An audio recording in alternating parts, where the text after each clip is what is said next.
Okay, let's look at problem 20.6. This seems to be a good representative problem from chapter 20.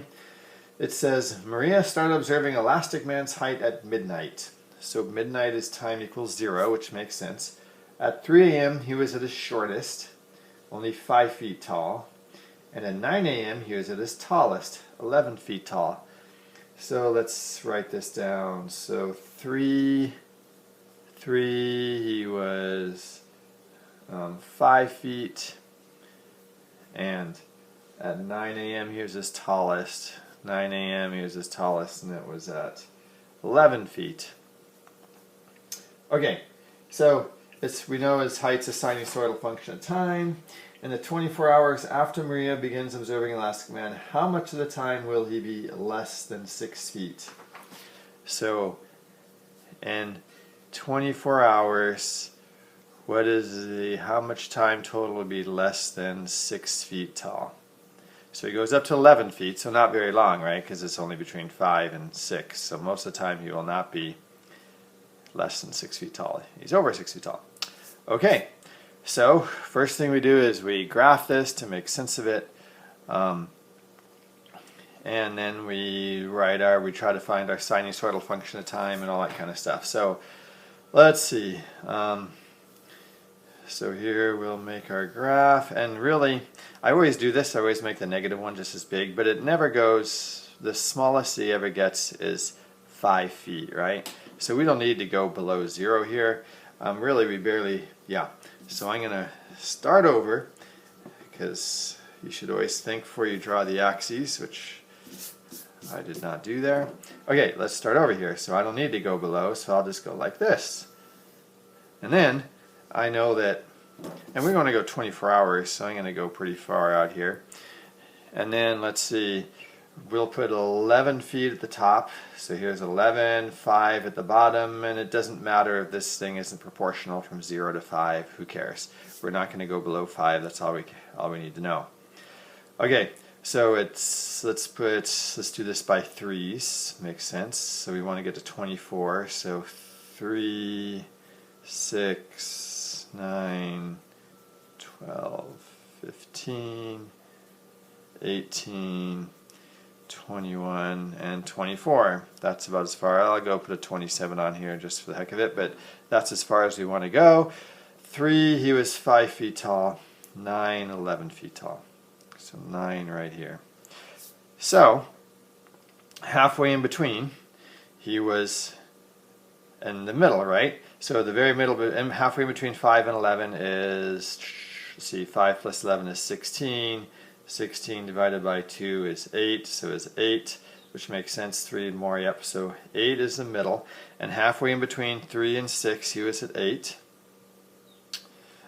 So let's see if I can draw this right here. So this is the peak. So let's see, if the peak is 6 hours apart from trough to peak, then we're never going to get to another trough 6 hours later, which is at 15, it'll be at 5. So the period is from 3 to 15, so we know the period, which is B, is 12, right? So it's 12 hours, because 3 hours here, then back. So we know that where it's in the middle, where it's halfway in between, is 1/4 of that is always a peak minus 1/4. So it would be 9 minus 1/4 of the period, which is 9 minus 1/4 of 12, which is 9 minus 3, which is equal to 6. And we could see that anyway, because between a peak and a trough, halfway in between, he's halfway up. So we know he's at the average there.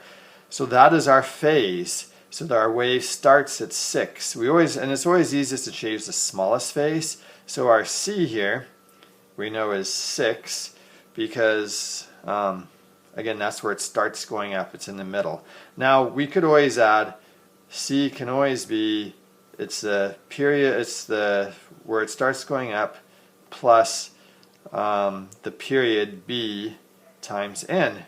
We could have chosen 6, we could have said the period's 12, we could have chosen 18, we could have, that's also where it starts going up, we could have gone negative, we could have subtracted periods, so we could have gone -6, that's the next time. There's infinitely number of c's we can choose. It's usually always best to choose the smallest positive number. That just is the easiest. So 6 is definitely the smallest positive number. If we subtract 12, we subtract a period to where it starts going up again. It's negative, add it, it's positive, bigger positive. So we'll stick with 6. Okay, and now we can draw this thing. So let's see, 15, 9 is a peak. We add, so yeah, add 6 to 15, so 21 is a peak, so we'll go to right there. And 27, let's see, 15 is a trough, and we add 12 to that, so 27 is also a trough. Okay, so now I'm going to try to graph this. So it looks something like this. It goes up, comes down, goes up, comes down. Okay, something like that. It's pretty tricky to draw sine waves by hand. So halfway in between here, so it's going to be halfway up here at 18, halfway down at 24. Boy, that's asymmetrical. It's probably putting more points on it would have helped me, because like it should have been like right here. So I should have gone like that, but yeah, oh well. Okay, so the amplitude is 3, because from the middle it goes up 3 and down 3, so the amplitude is 3, so we know A is 3. And the average is 8, so D is equal to 8. So finally, because right, that's in the middle, so finally we can write our wave.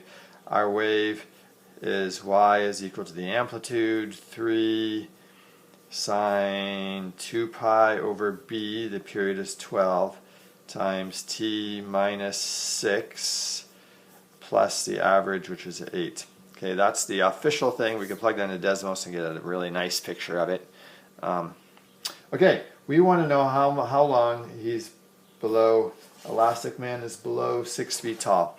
So let's see, here's 5, 6, 7, 8. So I'm going to draw a line across here at 6, carefully as I can. And we're getting to right here. So we're stopping at 24 hours, so we don't need to go beyond that.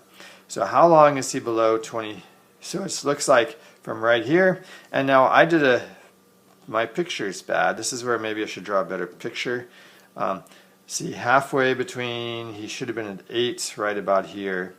That should be at 8. Okay, so we know that if this is at 8, at 24 hours, he's 3 hours past the peak, so he's back to the middle, which is at 8. So here's where my picture should be better, so I'm going to draw it better there. He's at exactly 8 right here, so it should have gone like this and like that. We know that he doesn't get to under 24 hours here, so there's under 6 feet tall here, because he said 8 feet tall at 24 hours. So the only time is this time here and this time here. So we need to figure out how far apart those times are, right? And then we have 2 of them, so we just multiply by 2. We don't need to do this one as symmetrical. We just need to figure out what that point is and what that point is, how long is there between each one, and then we have 2 of those. Now, if there is another one over here, we'd have to figure out how long between 24 hours and the other point it was too. But in this case, we don't have to worry about that, so that's nice. Okay, so we need to figure out when, this is 6, we need to figure out when this thing is equal to 6. What are all the times? And there's an infinitely number of times that they are, but we just need to know the 2 closest ones, and then that distance, and we're good. Okay, so we set this equal, our function equal to 6, and then we solve for it. Okay, subtract 8 from both sides, so we have 3 sine of all this stuff equals -2. Divide both sides by 3. So now I'm going to write what's on the side now. So sine of 2 pi over 12 times t minus 6 is equal to -2/3. Okay, so the sine of what angle equals -2/3? So now we draw our unit circle. Sine is the y value. So when the y value is 2/3, that's somewhere about right here. So there's 2 solutions. Your calculator, again, will only tell you this thing. Okay, this is what's in the parentheses. So here's one solution. Let's call that theta 1. And then the other solution is this much bigger angle, which is theta 2. If we find this one, though, we can figure out that one, because theta 2 is pi here, which I know what that is, right? That's pi minus theta 1, because if theta 1 is here, then this is also theta 1. So our symmetry solution, theta 2, is just going to be pi minus theta 1. Okay, so we need to figure out what theta 1 is. That's what all this stuff in here is. Okay, so we take the inverse sine of both sides. So now we have 2 pi over 12 times t minus 6 is equal to, what is the inverse sine of negative 2/3? That, make sure your calculator is in radians. So 2 divided by 3. I get points, and I'm going to keep 4 decimal places, 0.7297. 0.7297.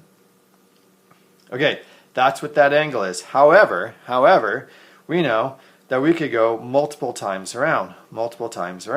So really, what we're looking at is that angle plus multiples of 2 pi. We can keep going around the circle. So the first thing you do when you take the inverse sine of this thing, remember what I did here is I took the inverse sine of both sides.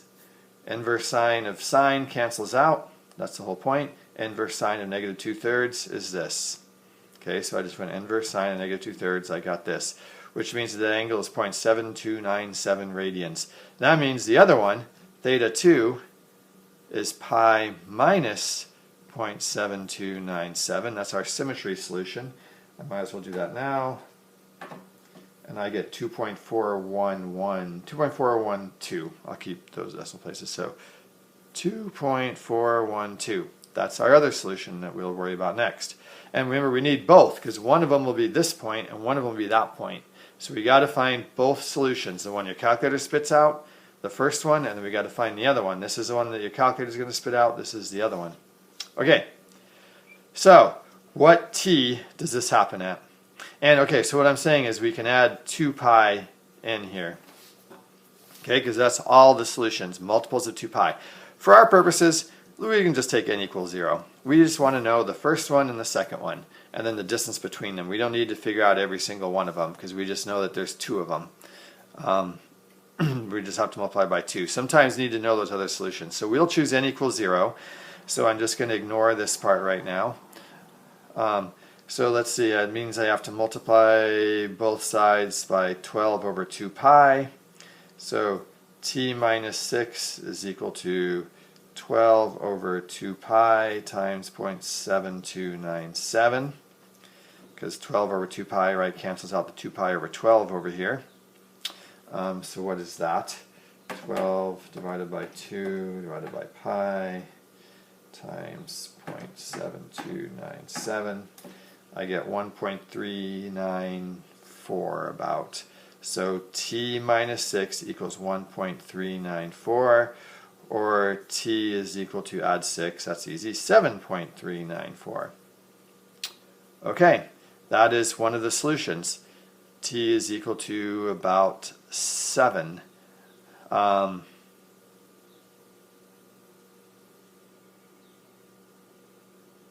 Okay, I did this wrong. It's negative 2/3. So negative to this, I need you guys here to correct me. Negative 2/3 is down here. Okay, so I was going to say, wait, look at my picture. That's not 7, that's 6 is where it's in the middle. It's got to be less than 7. So clearly, I did something wrong. And that's okay, right? But the point is, always look, this is why a picture helps so much. If I didn't draw this picture, I wouldn't have caught my mistake. But yeah, I forgot to put negative in my calculator. It's negative 2/3. I just did 2/3 because I made a mistake. So 2/3. So negative. Now I go inverse sine of negative, and it's negative 0.7297. That means this would be pi. Okay, so this stuff is wrong. So the other one is pi plus it, right? So pi, we have this one here, and then you have pi plus 7.297. So this is wrong too. Let me figure out what that one was.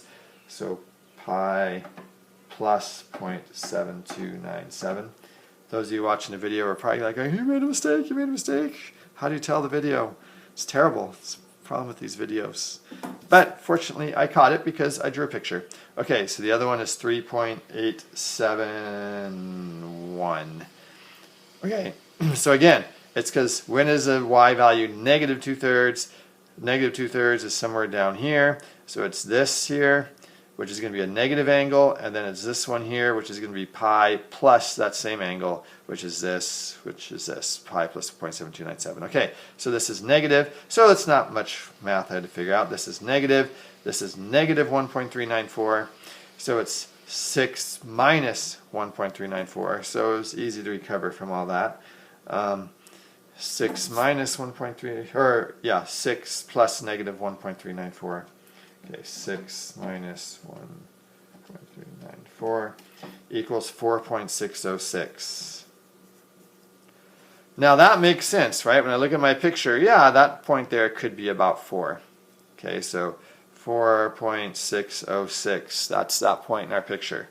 Okay, so in this case, the regular solution was the second one. Which, does that make sense? Yeah, I guess so. Anyway, it's clearly the second one here. So what we got to do is figure out the first one. And the first one, we better get a time, what? It's going to be like 1.5 or something. And that's what we use the symmetry solution for. So now we do that whole thing over. And we say that now our 2 pi over 12 times t minus 6 is equal to 3, let's see, the angle is positive, this is positive now, 3.871. Okay, multiply both sides by 12 over 2 pi again to cancel this out. Multiply everything by 12 over 2 pi. That cancels that out, yep. So 3.871, 3.871 times 12 divided by 2 divided by pi equals that. So I get t minus 6 is equal to 7.393. Now notice here's a problem. I'm going to get t is equal to 6 plus 7.393. Let's just do that. So t is equal to 6 plus 7.393, which is equal to 13.393. We were looking for something about 1.5. We got this one here. We got this second one here. Okay, so we got 13.393. So here's how you can fix that.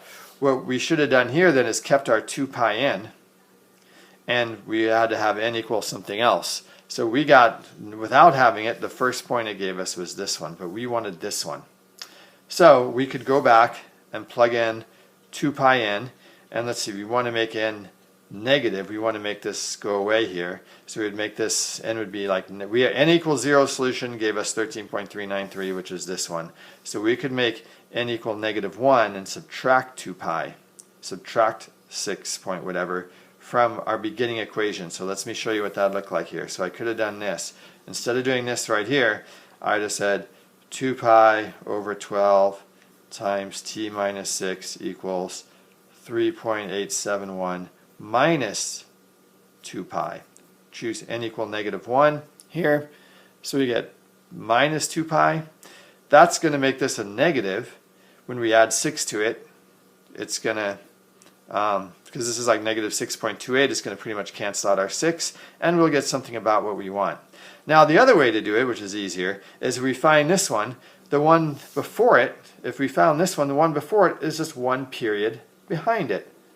Okay, so it's just one period behind it. So it's much easier. We could have seen that coming and done this in the beginning, or we could just say, okay, I know it. If I know this point is 13.3, I know this one says 12 hours before it because our period is 12 hours. So the point we want is not 13.393. We want that minus 12. So 13.393 minus 12, which is 1.393. And that makes sense, right? It's right about where we thought, about 1.5, 1.393. So this is 1.393. Again, drawing a picture is critical. It really helps you understand this. Okay, so now we know the times where he's below 6 feet. Starts at 1.393 hours, I guess, and goes to 4.606 hours. So how many hours is that? So let's see, I'm running out of paper here. I'll do my math right here for that. It's always nice to box stuff off, but better to use more paper. But okay, so the number of hours is 4.606 minus 1.393. That's how far, again, it's below this dip. And again, we're going to have 2 of those, so we'll just multiply our answer by 2. So what is that? 4.606 minus 1.393 is equal to 3.213 hours. And so do they ask for hours or minutes? How much of the time will Elastic Man be less than 6 feet tall? How much of the 24 hours? So I guess they didn't say. The answer in the back of the book looks like they gave hours. Perfect. So we got to multiply that by 2. So 2 times, because again, right, there's 2 points in our wave. And over here, it never gets down to 6. Fortunately, we'd have to have an awkward little time there. But we didn't have to do that. So 2 times 3.213 is equal to, times 2, 6.426 hours. Now, they had said minutes, so we just multiply by 60. But fortunately, they said hours. Okay, so that is our answer. These are tricky problems. They're a lot of work. Like one of these, if you can fit it on a page like I did, just barely, you're doing pretty good. Most of these take like, 2 pages if you draw a reasonable picture and everything. Make sure your picture is big. The bigger the better. Don't try drawing a little tiny thing here, because you got to be able to label these things, right? And I barely was able to fit them in between the numbers here. It starts getting really messy if your things are too close together. I made mine as big as I could in a page, and still it's almost kind of small. And then label all the points, and use Desmos for homework. Why not? You can. Actually, you can during the test too, since I'm not since it's open notes. So yeah. Okay, that's 20.6. Yep, hope that helps. And again, okay, one more time. Pictures really help for a lot of reasons, like catching your mistakes.